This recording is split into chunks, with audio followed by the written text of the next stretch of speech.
So to start my trading day, the first thing I do is look at the news and see if there's anything I have to look out for the day.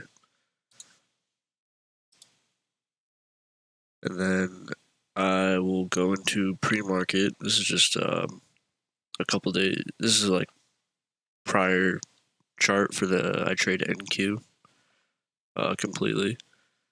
So I'll go back to the chart and I'll create support and resistance lines where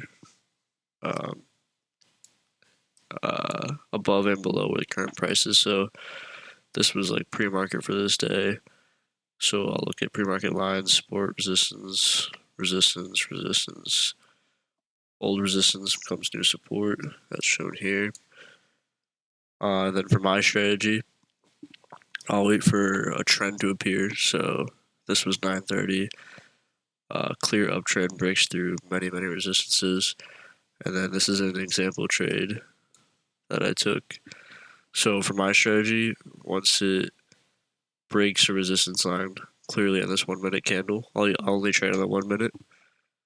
And then it pulls back to that resistance line. That's when I would get in. So I would have got in right at this line at 15264, and then I would try to hold it for about 10 points or towards the next line if it makes it there quick, which this one did.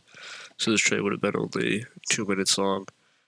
And for risk, I would close this position at any candle close below this resistance, below the support level. So these candles, as you can see, they wick down, but they never close below. So I would have held this. And I would also look to the left at prior resistance where it struggled a little bit here. So I'd probably wait till the candle close right below here for this trade. And then another part of my strategy is I also look at the ES, Apple, and ADD to see what they're doing at the same time, because then I get a good overview of the entire market and which direction it's going in.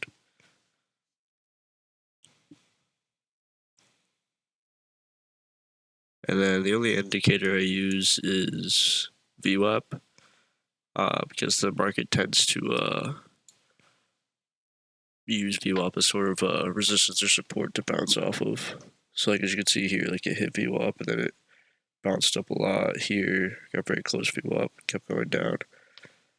But that's the only indicator that I use.